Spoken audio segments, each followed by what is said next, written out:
colegas bancários e demais trabalhadores. Boa noite a todos e a todas. Eu gostaria de pedir desculpa pelo atraso, porque hoje está um dia chuvoso, está uma confusão, a gente dependeu de Uber e tudo mais, e aí a gente acabou se atrasando. Tá? Então eu queria pedir desculpa.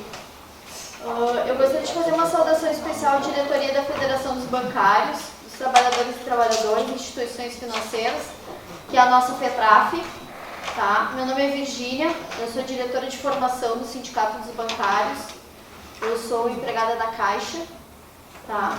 E junto com a FETRAF nós estamos promovendo esse seminário, tá? Brasil, Conjuntura Econômica e Política. É uma atividade voltada para a categoria bancária, para a comunidade universitária e toda a comunidade relacionada com esses temas, economia, política e tudo mais. Tá? Com imensa satisfação, nós anunciamos nossos dois convidados e palestrantes, duas luzes, dois olhares que irão analisar a atual situação na economia e na política do Brasil. Tá? O professor e filósofo Emir Sader, graduado pela Universidade de São Paulo, tá? Mestre em Filosofia Política e doutor em Ciência Política.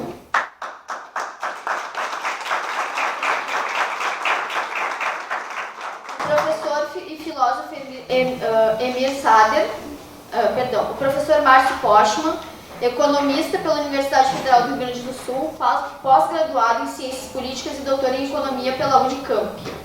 Assim, nós convidamos...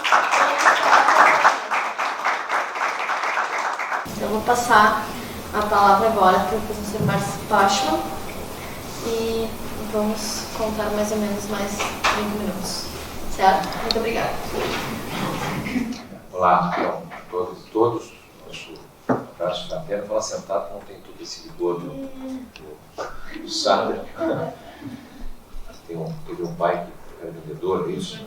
Meu pai era relojoeiro, então trabalhava sentado.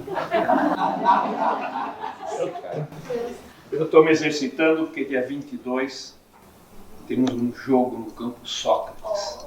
Vai estar o Lula, vai estar o Chico Buarque, então tem que estar em boa forma. Me aguardem. Muito bem. Quero agradecer muito o convite, a oportunidade de estar aqui com vocês, essa iniciativa do sindicato, da federação.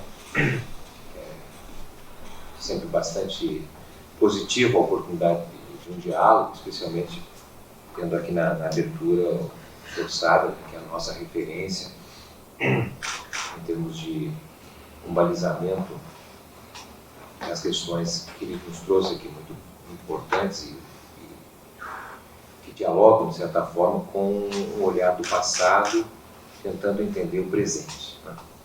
Eu vou tentar, então, seguir nessa perspectiva, mas olhando o presente e buscando entender quais são os passos em relação ao tema do futuro. Não vou falar sobre o passado, mas, na verdade, a minha preocupação fundamental é partir de uma hipótese que nós estamos num cenário pré-insurrecional. O Brasil, do meu modo de ver, vive um quadro próximo de uma insurreição, né? E acredito que essa insurreição não se estabelece porque, de certa forma, nós temos um descolamento das instituições de representação dos interesses de um novo sujeito social. O Brasil está mal colocado no mundo. Nós estamos fechando agora em 2019, a primeira década perdida do ponto de vista econômico. Possivelmente esse ano o PIB deve variar algo equivalente ao que ocorreu em 2017, 2018, uma coisa em torno de 1%, alguma coisa a mais depois da vírgula. O que significa dizer que a gente termina, então, o ano 2019 com a economia tendo um desempenho ao redor de 1,2% em 10 anos. Essa taxa média de expansão é inferior à que ocorreu na década de 1980. Portanto, se a gente pegar, então, os últimos 40 anos, o Brasil teve 2 décadas perdidas. essa década, diferente de 1980, ela foi uma década que teve os primeiros 5 anos, entre 2010 e 2014, registrou aquela combinação que vinha desde o início do governo do presidente Lula, foi a combinação da democracia, né, o fundamento da democracia, crescimento econômico médio de 3,2% de 2010 a 2014, e inclusão social, distribuição de renda. Uma combinação muito importante, como já bem realçou o próprio Emir. Todavia, o que acontece a partir de 2015, então de 2015 a 2019, né, representou uma inflexão em que, ao invés do crescimento, passamos a ter decrescimento. De 2015 a 2019, a economia caiu 1% em média anual. Né? Caiu muito fortemente em 2015 e 2016. É a recessão mais grave da história do país. E o crescimento que ocorreu em 2017, 2018 e 2019 foi insuficiente para repor a queda que ocorreu naqueles 2 anos. Não apenas tivemos decrescimento, como também estamos observando o comprometimento da própria democracia. E, ao invés, né, de inclusão, nós estamos vendo a exclusão social. Então, uma década bem estranha, porque teve os primeiros 5 anos num sentido e os últimos 5 anos num sentido completamente diferente, que, de certa maneira, comprometeu a década como um todo. Então, o Brasil, de certa forma, está mal situado no mundo nesse sentido, né, porque nós somos hoje um país que abandonou a industrialização. A industrialização não foi apenas um problema gerado de 2015 para cá, isso já vem praticamente desde quando o Brasil se inseriu na globalização, a partir do governo Collor, que basicamente impossibilitou o país se engajar nas cadeias globais de produção. Nós não apenas perdemos a terceira revolução industrial nos anos 80, mas nos inserimos na economia mundial de uma forma muito passiva e subordinada, e isso fez com que, de certa maneira, a possibilidade de você ter produção industrial aqui se tornou cada vez mais difícil, e hoje nós temos uma indústria que representa menos de 10% do PIB. Quando chegou nos anos 80, se aproximar de 40% do PIB. Ou seja, o Brasil, do ponto de vista da indústria, é mais ou menos o que era o Brasil em 1910. E, obviamente, que qualquer país, para pensar em desenvolvimento, tem que ter indústria. A indústria é a coluna vertebral de um país. Sem indústria, você não tem possibilidade de construir o desenvolvimento. Bem, então, a preocupação é se há uma... O que é esse ambiente pré-insurrecional? É um ambiente que você tem pelo menos 90% da população completamente insatisfeita com a situação atual. Há uma insatisfação generalizada. O difícil é entender como é que essa insatisfação individualizada com o cotidiano, com as perspectivas, não se transforma, né, num projeto mais amplo, de convergência dessa insatisfação individual em um projeto coletivo. Então, nesse sentido, me parece que é importante tentar entender que nós estamos diante de um outro sujeito social que não se organiza como no passado, o sujeito social que foi muito bem identificado pelo teu irmão, aquele livro fantástico dos anos 70, quando novos personagens entram na história, né? Foi justamente os personagens que vieram do projeto de industrialização, as pessoas que foram empurradas do campo para a cidade, cidades despreparadas para recebê-los, foram morar nas regiões periféricas, sem água, sem luz, sem nada, e a estrutura de organização da sociedade, que eram os sindicatos, a estrutura oficial dos sindicatos dos anos 60, era capaz de dar conta dessa nova realidade, e, portanto, nós tivemos ali uma reorganização, digamos assim, desse sujeito social, que se deu, né, de forma importante com as chamadas comunidades eclesiais de base, com a organização nos locais de moradia, não nos locais de trabalho, até porque organizar no local de trabalho nos anos 70 era praticamente impossível, por diante da ditadura. As pessoas eram presas, se porventura falasse qualquer coisa contra a ditadura e assim por diante. Nós tivemos a formação do novo sindicalismo, da direção do novo sindicalismo, que veio basicamente da oposição dos sindicatos que vigoravam nos anos 70, né, o salto das greves. Bem, esse sujeito social praticamente hoje existe de forma muito reduzida, muito contida. Nós estamos diante de um outro sujeito social que eu vou tentar explicitar, mas antes de entrar nessa parte, eu gostaria de diferenciar um pouquinho do Emílio, até para talvez aqui ter uma possibilidade de uma discussão. Me parece que o governo Bolsonaro termina relativamente bem o seu governo. Muitos acreditavam que ele não encerraria o seu governo, certo? Porque a gente tem uma forma de analisar o governo Bolsonaro como se fosse, na verdade, os governos que eram aqueles da Nova República, do ciclo político da Nova República, que foram governos, de maneira geral, em maior ou menor medida, governos de conciliação de classes. Já o Temer sinalizou para o fim desse ciclo de conciliação de classes. O governo Temer, em grande medida, mas não há dúvida, de meu modo de ver, pelo menos em relação ao governo Bolsonaro, ele não é um governo de conciliação de classe, ele é um governo de classe. Ele governa por uma determinada classe, ele faz um tipo de comunicação que visa justamente manter a sua base. Tudo bem, ele ganhou com mais de 50% dos votos, hoje está em torno de 30%, e dificilmente, no meu modo de ver, posso estar equivocado, ele vai reduzir abaixo de 30%. Ele trabalha com um núcleo de 30%, certo, de apoio. Ele não governa para o Brasil todo, ele não é um governo republicano, ele governa para os seus. Tem clareza sobre isso, tem um projeto geral, tem uma visão de geral. Né? Qual é a visão? A visão é aquela do chamado realismo periférico. O Brasil não tem condições de ser um país que protagoniza no mundo. Certo? E essa é uma visão, de certa maneira, que os militares, que, no meu modo de ver, constituem a classe dominante, a classe dirigente do governo. Um governo que tem 2.500 militares nos seus postos executivos. Né? Talvez a classe dirigente dos governos do PT tenham sido os sindicalistas, ou ex-sindicalistas. Nesse a gente pode dizer que são os militares. E os militares, né, têm um núcleo de inteligência que parte do pressuposto que o Brasil está à beira de um caos brutal.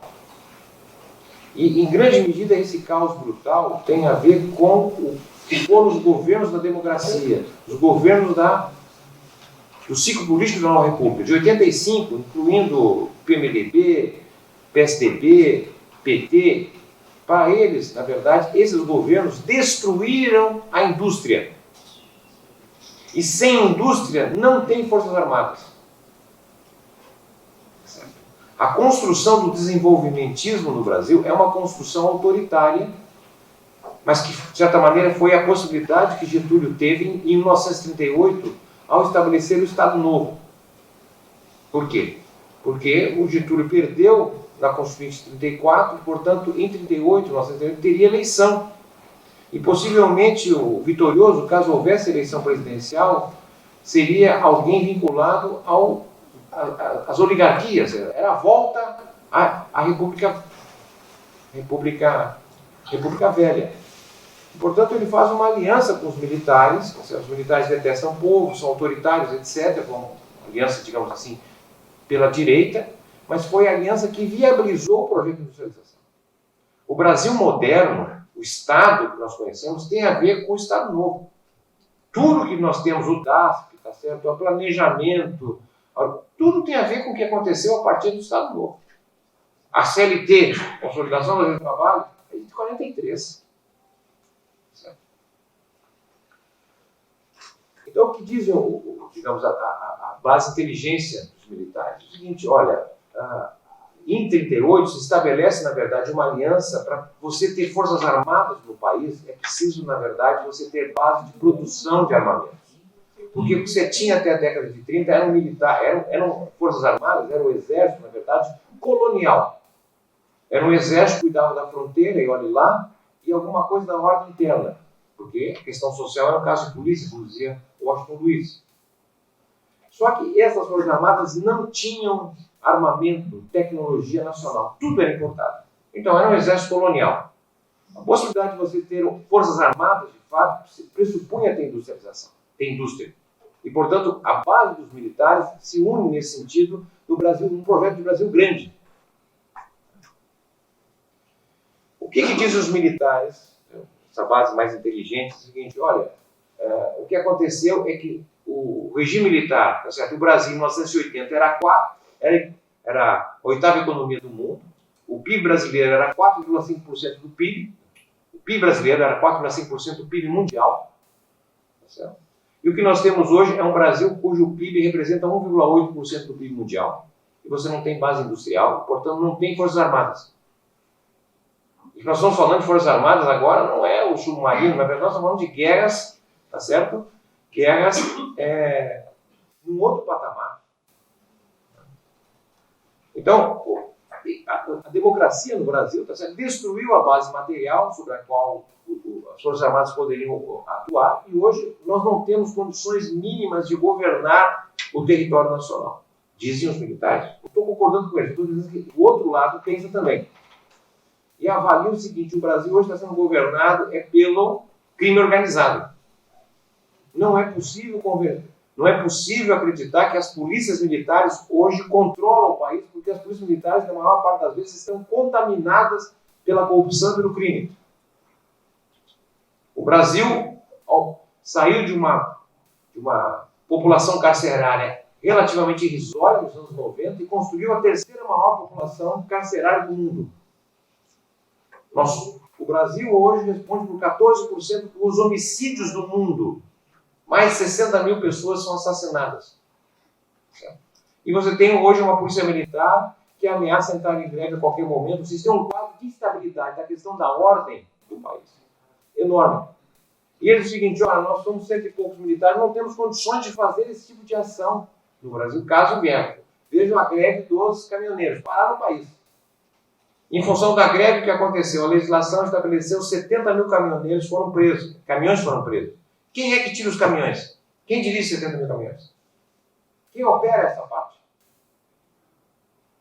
Sendo que os militares foram catapultados, inclusive, nos nossos governos, para ter uma experiência internacional. Eles foram para o Haiti, foram para a África, serviram, de certa maneira, de um papel policial, segurança. Então, o que eu quero chamar a atenção é que eles olham o Brasil o seguinte, nós já perdemos a terceira revolução industrial, a quarta já estamos de fora, ou seja, o país não tem futuro. O que nós podemos fazer, minimamente, é tentar ver se mantemos o espaço territorial e precisamos, na verdade, nos aliar com alguma força internacional para termos tecnologia na guerra cibernética. Poderiam, dizem eles, se aliar aos chineses, poderiam se aliar aos russos, que também teriam tecnologia. O problema é que esses países nunca tiveram na América Latina, não tem articulação, é uma posição pragmática, pode estar com a gente, mas também não pode não estar, o que nos resta dos Estados Unidos. Então, a entrega de Alcântara, por exemplo, a entrega da Embraer, é uma espécie de tentativa de se articular com os Estados Unidos. Parece que está dando errado.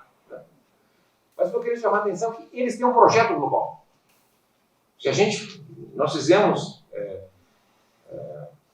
oficinas para analisar, por exemplo, que se você pegar os vários complexos estatais, os bancos, tá certo? O complexo petróleo e gás, a indústria bélica, saúde, ou seja, os setores que o Estado intervém, há um plano geral de destruição. Se você pegar os serviços públicos, não é só na educação, também é na saúde, também é na assistência. Eles têm um projeto global. E falam para um público específico para sustentá-lo, porque a máquina de fake news é uma coisa impressionante. Agora, essa Joyce estava dando 1.800.000 robôs. É um outro patamar de comunicação. Então, o que acontece é que nós estamos vivendo... essa é a mais grave crise do capitalismo desde que se instalou no Brasil. Tá certo? Um processo de insatisfação generalizada e o comando está na mão do extremo-direita. Então, eu queria, na verdade, caminhar assim, qual é o problema nosso, então? Porque o governo vai terminar esse primeiro ano, tá certo? Com a inflação mais baixa, de não sei quanto, desde quando, as taxas de juros menores em termos reais, desde o plano real, numa perspectiva de tentar viabilizar alguma coisa da infraestrutura, eles não acreditam que o problema do Brasil seja a falta de emprego. Tanto é que eles nem falam sobre o problema do emprego. Porque para eles, não, o problema do emprego não é falta de demanda, como a gente pensa, de maneira geral, a economia tem que crescer para abrir emprego. Eles estão dizendo o seguinte: o emprego existe.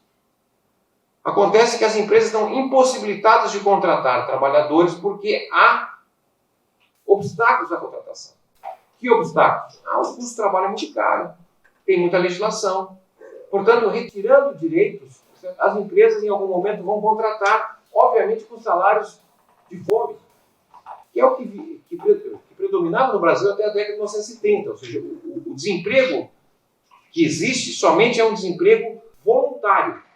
Ou seja, as pessoas ficam desempregadas porque não aceitam fazer qualquer coisa. E esse qualquer coisa está sendo, na verdade, formalizado. O contrato por trabalho intermitente não deixa de você formalizar os bicos. Então, possivelmente a taxa de desemprego tende a cair, já está caindo lentamente, tá certo? Mas vai aumentar profundamente, o que o IBGE identifica, ele não diz que é desemprego, mas identifica como sendo trabalho... Oi? Eu não falo precarização, eu falo subutilização do trabalho. São aquelas pessoas que procuram trabalho, portanto estão desempregadas, mas fazem alguma atividade, alguma ocupação, por uma jornada baixa, por remuneração baixa, que é o que os alemães fizeram, o que foi feito na Inglaterra também. Você desregulamenta e as pessoas... Porque o que vai acontecer é um luxo ficar desempregado. Quem financia a inatividade? Você tem que fazer alguma coisa, qualquer coisa. E esse qualquer coisa vai ser identificado como trabalho. Bom, então, o que eu queria terminar, na verdade, olhando o seguinte: nós temos que tentar entender que essa sociedade que nós estamos hoje é uma sociedade muito diferente. Certo? A sociedade industrial, da época da industrialização, o trabalho era um elemento central, porque ele dava centralidade. O trabalho definia uma espécie de identidade e pertencimento. Eu trabalho na indústria, então eu sou metalúrgico, sou da construção civil, sou vestuário, ou seja, eu tinha uma identidade, um pertencimento àquele trabalho, e por sua vez a estrutura corporativa de representação de interesse criava a ideia da categoria, a categoria profissional, de base mínima municipal, estadual ou nacional. Então você tinha uma forma, na verdade, de dar identidade, e o sindicato, tá certo? Exercia uma função de especialidade. O sindicato falava sobre qualquer coisa que tem a ver com o emprego ou desemprego. Você foi demitido, tá certo? Foram pagas as verbas rescisórias. Se não for, vão entrar na justiça, tá certo? Tem a data base, o contrato coletivo, se não vão ajuizar na justiça do trabalho. O sindicato, na verdade, é um especialista nesse tema emprego. Porque as outras funções que o sindicato fazia antes de 30, o sindicato de ofício, que eram funções variadas, o sindicato, antes de 30, não é? Ele atuava no campo da cultura. O sindicato tinha programas de saraus, programas culturais. O sindicato atuava no que diz respeito à questão da formação. O sindicato tinha as escolas de arte e ofício. Os sindicatos de ofício tinham também os fundos de ajuda mútua, que eram recursos administrados para enfrentar os riscos do exercício do trabalho, o risco de ser demitido, o risco de alguma enfermidade ou de acidente do trabalho, ou mesmo da demissão. O sindicato tinha uma plataforma, digamos, política, não é? Que era, na verdade, ocupar a empresa porque imaginava que o lucro era o roubo do trabalhador. O trabalhador era roubado porque o lucro era uma parte daquele trabalho que era surrupiado pelo patrão. Portanto, não cabia ao sindicato fazer acordo com quem o roubava. Ele queria o fim de quem roubava. Ele queria ocupar a empresa. E qualquer ação do sindicato, em geral pelo Estado liberal, era identificada como atentado à propriedade privada. Então nós temos uma sociedade agrária no Brasil. A sociedade urbano-industrial dá vazão a um outro tipo de representação, que é o sindicato, que cuida de quem tem carteira assinada e trabalha. Certo? Aí tem o partido, que tem uma pretensão de ter uma visão geral, em função do processo de ampliação eleitoral. Né? As associações de bairro cuidam dos moradores, as instituições estudantis que cuidam de quem é estudante. Ou seja, você tem, na verdade, instituições que representam partes da vida, do trabalho do indivíduo. Então, na verdade, o trabalho dava centralidade e identidade. Bom, O que nós estamos falando hoje é uma sociedade diferente. É uma sociedade de serviços. 4/5 das ocupações no Brasil, segundo o IBGE, são de serviços. É o trabalho imaterial. Esse trabalho continua sendo central na vida das pessoas, não há dúvida. Só que essa centralidade não resulta em identidade e pertencimento. Então, a pessoa trabalha, bom, eu trabalho no Uber. Certo? Trabalho no Uber durante o dia, à noite, porventura sou garçom no restaurante e no domingo trabalho como segurança. Estou dando os exemplos quaisquer, mas no fundo eu pergunto para ele, o que você é? Qualquer coisa. Corintiano, tá bom. Ou seja, o trabalho não está definindo a identidade. Sem identidade não tem pertencimento, não tem definição de categoria. Veja o que aconteceu na categoria dos bancários, que tinha 1 milhão de trabalhadores em 1988, 850 mil contratados diretamente pelos bancos, nas funções tradicionais, escriturárias, entre outros, e 150 mil contratados indiretamente pelo que a terceirização dos anos 70 permitia, que era basicamente os trabalhadores contratados diretamente para o serviço de segurança patrimonial e transporte de valores. Em 2014, ainda antes da recessão, era em torno de 400 mil trabalhadores contratados diretamente. De 850 mil caiu para 400 trabalhadores bancários contratados diretamente pelos bancos. Caiu a categoria. Não. A categoria do ramo financeiro foi para 1 milhão e 600 mil trabalhadores. Como assim? Sim. 200 mil correspondentes bancários, que fazem atividades, se não iguais, equivalentes à dos bancos. 120 mil trabalhadores como consultores de bancos. Então, sou economista, vou tentar aqui agregar recursos de vocês para aplicar na XP e, portanto, eu vou ganhar um percentual, eu sou consultor. E os planos de saúde, né? Os planos de seguros. Então, você tem, na verdade, uma transformação profunda no trabalho, no conteúdo do trabalho, tá certo? Que gerou uma extensão. Os bancos são os setores que mais investiram na economia de baixo investimento, mas são os que mais investiram e mais empregos criaram. Ao contrário, inclusive, de toda essa teorização terrorista que está sendo aqui difundida, não só no Brasil, não é que o progresso técnico reduz o emprego. Se reduz o emprego, então explica nos Estados Unidos, na Alemanha, na Coreia, nos países mais avançados tecnologicamente, onde é que está o desemprego? Não tem desemprego. Tem problemas de emprego precário, bom, tem vários, mas falta de emprego tem países que não tem investimento, no nosso caso. Então, nesse sentido, qual é um dos nossos problemas? Nós estamos diante de um novo sujeito social. Esse sujeito social, certo? É um sujeito social que tem dificuldade de formar a sociabilidade, a opinião, a visão. Porque a classe trabalhadora que veio da sociedade urbana industrial era uma classe trabalhadora que operava na diversidade. Certo? Como assim diversidade? Ele lia vários... mas enfim, via rádio, jornal, televisão, via várias informações, tá certo? E da pluralidade, da diversidade, ele formava a opinião dele. Ele convivia com a pluralidade para formar a sua opinião. Tá? Olha, o que nós temos hoje? O que nós temos hoje é a difusão das redes sociais, tá? Então dos Facebooks, dos WhatsApp. O que são essas redes? Essas redes, na verdade, são formadoras de blocos, de bolhas, de grupos homogêneos. Então, no meu WhatsApp, no meu Facebook, eu só converso com corintiano, se fosse corintiano. Palmeirense, nem pensar. Gremista, não, imagina. Ou seja, na verdade, eu estou vivendo uma sociedade que forma opinião não a partir da diversidade, mas, sobretudo, da validação entre aqueles que pensam praticamente o mesmo que eu. Logo, isso significa dizer uma enorme dificuldade das pessoas em conviver com a diversidade, com a pluralidade. O pensamento diferente do meu começa a ser uma ofensa para mim. Porque a forma de você receber a notícia, todo corintiano é vagabundo. É uma fala geral. Mas eu recebi no meu, foi no meu nome aqui. É uma ofensa para mim. E eu já reajo no mesmo tom. Então nós estamos diante de uma sociedade profundamente polarizada, em que o ódio cresce enormemente, porque na verdade nós trabalhamos com comunidades homogêneas, de difícil interação. Essa sociedade pressupõe, na verdade, um investimento brutal, prévio, para saber como se conecta, como se dialoga com as pessoas. Eu não sei, na eleição passada, por exemplo, eu não recebi nenhuma mensagem para votar no Bolsonaro. Obviamente que eles sabiam que qual é a utilidade de mandar para mim uma mensagem de votar no Bolsonaro. Eu não ia votar nele. Eles mandaram para quem? Mandaram para quem possivelmente podia mudar de opinião, mais sensível.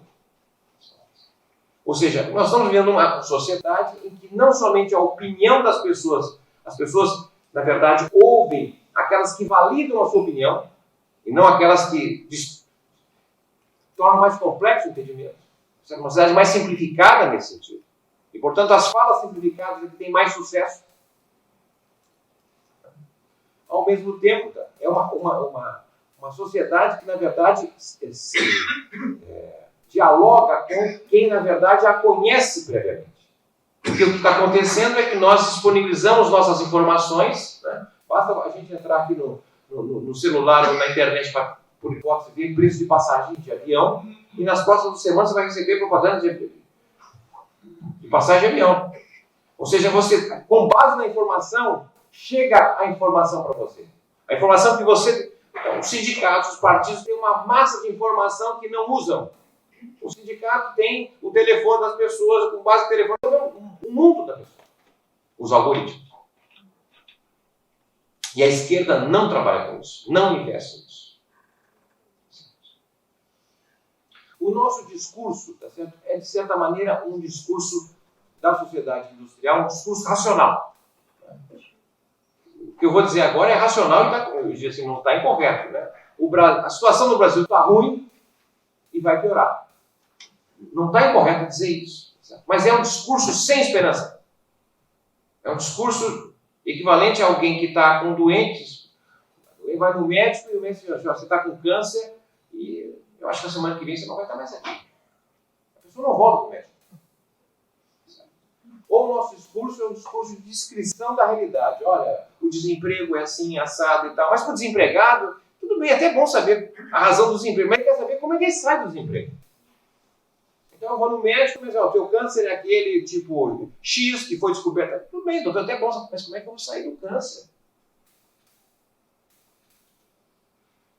As reuniões dos partidos, a reunião dos sindicatos, as reuniões são reuniões chatas, desinteressantes, desestimulantes. A nossa forma de organização é uma organização hierárquica. A sociedade de serviços, tá certo? É uma sociedade mais horizontalizada. Então, quando a gente começa a olhar, tá certo? Nós estamos com dificuldade, tá certo? É um cenário pré-institucional, uma insatisfação brutal e nós não conseguimos conectar, fazer dessa insatisfação individual uma saída coletiva. Então tem um problema nosso. O problema não é do povo, o problema é nosso. Porque se a gente olhar em paralelo, o que está acontecendo? Não é? Você tem no Brasil 80 milhões de brasileiros que vão pelo menos 2 vezes por semana em assembleias.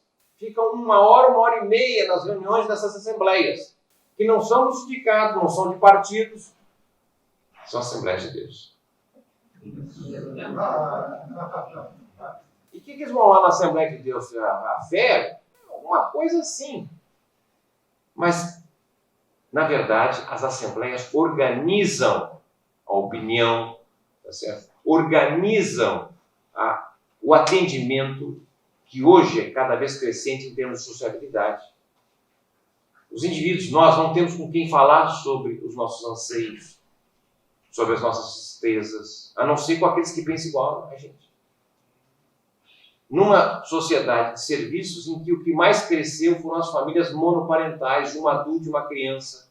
Não tem mais aquela conversa em casa, aquele almoço em família, que o pai pergunta o sonho do filho, a mãe quer saber o que aconteceu na escola. Esse diálogo é cada vez mais escasso. Então não tem diálogo em casa, não tem sociabilidade em casa. Onde é que eu vou construir sociabilidade? Eu vou trabalhar, levanto cedo num lugar que eu detesto, eu volto para... Conversa com quem? Com quem eu converso? O sindicato tem um espaço para isso, para me ouvir? Não. Nosso falo, silêncio que eu estou falando, depois vocês vão falar. Como é que é o lema das igrejas? Fala, que eu discuto. Então, e há uma fala de esperança. Estamos aqui na nossa reunião. Como é que o seu nome lá se apresenta? O senhor João, o que acontece? Está desempregado, senhor? Pois é, aqui nós vamos resolver o seu problema. Aqui vai ter força. Porque a dona Maria, que estava aqui desempregada, semana passada chegou que estava desempregada. Levanta a dona Maria. Maria estava desempregada, tá certo? Mas como o Antônio trabalha no supermercado, nós temos aqui um grupo de procurativa por trabalho. O senhor Antônio ficou sabendo que tem um emprego lá, nos avisou. Ela está trabalhando agora. Milagre! Milagre que nós conseguimos aqui a fé. Tem fraternidade, tem solidariedade. Então, nesse final de semana, eu sou economista, vou fazer um curso para quem quiser montar um plano de negócio. A doação. Então, as igrejas, tá certo, têm uma proposta totalizadora. Elas falam do emprego, mas falam também da situação familiar. Né? Tem um culto para os bêbados, um culto para mulheres. Eles trabalham de forma geral, não na especialidade. O sindicato sabe dizer sobre a questão do trabalho, da legislação, sabe tudo, mas fora da lei. Mas eu imagino que o sindicato tem que ir para as bases. Bom, vocês vão para a base, é outro sujeito sindical. Você vai para a base, você vai para a periferia. Na periferia, a demanda não é sobre o CLT, o artigo tal. O problema aqui é que a minha casa foi assaltada semana passada. O que vocês têm a dizer sobre a questão da insegurança? Aqui não tem emprego, certo? Aqui não tem posto de saúde. Aqui é o transporte, as questões são gerais, é outro perfil. E o pastor mora lá. Ele está de segunda a segunda. As igrejas estão a 50 metros da casa das pessoas. A sede do sindicato é no centro da cidade. Se o cara quiser vir, tem que gastar 1 hora de ônibus. Estou falando aqui que essa questão é importante. Mas não é só a igreja. Vou ficar por aqui, porque eu já falei do meu tempo. Mas podia falar aqui também do crime organizado, que é outra instituição, tá certo, que opera nos mesmos termos da totalidade. E o maior programa de formação profissional do Brasil hoje é o crime organizado. Não é? 800 mil pessoas fazem o curso diariamente. Até agora o Gilmar, o nosso ministro, falou: não podemos prender porque senão vamos dar mais estudantes para o PCC. Porque as cadeias do Brasil são controladas pelo crime organizado. A política social que o crime organizado faz. Quem é que paga a bolsa para o primeiro emprego quando a pessoa sai da prisão? Quem é que paga a bolsa para estudantes fazer curso de direito, depois entrar, fazer o curso da OAB, entrar, fazer concurso para entrar no Ministério Público, para entrar no Poder Judiciário? O povo fala muito, dizem até que eles têm ministros. Outros dizem que até presidente. Ou seja, a igreja, o crime organizado são instituições que trabalham com planejamento, intervenções, tá certo? Eleitoral, tem que ter representação. Nós estamos trabalhando no cotidiano, hoje está difícil, amanhã. Então, o que eu quero chamar a atenção é que nós estamos vivendo, eu posso estar equivocado, mas um clima, um cenário pré-insurrecional. É impossível essa situação continuar mais tempo. Ela só continua porque, na verdade, é uma profunda desorganização e uma descrença nas instituições. Então, essa, para nós, da esquerda, é fundamental entender, no meu modo de ver, o que sociedade é essa, o que é esse novo sujeito social. Porque é dele que pode sair justamente o elemento de transformação profunda. E pode ser uma transformação muito mais inimaginável, como foram as transformações na década de 1880 e na década de 1930. Nós estamos vivendo, na verdade, uma mudança estrutural do país, para o bem ou para o mal. Quer dizer, ao invés de ser um momento de destruição, de desistir, pelo contrário, é um momento mais importante, porque as gerações que vieram antes de nós não têm a possibilidade que nós estamos tendo de fazer uma mudança profunda, porque o grau de insatisfação não é pequeno. Isso nos abre a perspectiva de fazer uma mudança brutal, e não dentro da conciliação, porque os nossos governos foram melhores, não há dúvida da história, mas foram governos muito limitados, não foi feita uma reforma sequer. Nenhuma reforma tributária, ricos continuaram sem pagar imposto, tá certo? Nenhuma reforma bancária, meia dúzia de bancos controla o crédito do país. Não foi feita uma reforma educacional, nós temos universidades que são pelos resultados, um produtivismo muito cruel, tá certo? Criamos uma elite no Estado que é anti-Estado. Enfrentamos o problema da terceirização, mas os concursos que fizemos é uma coisa horrível. Ontem estava avaliando o concurso do Tribunal Superior do Trabalho, certo? O concurso de 13 mil pessoas que entraram 278. Só o gasto médio para entrar, 45 mil. Gasto médio para entrar, não. Gasto médio os concursos, o esforço que fez, não é? O curso, as simulações, culture.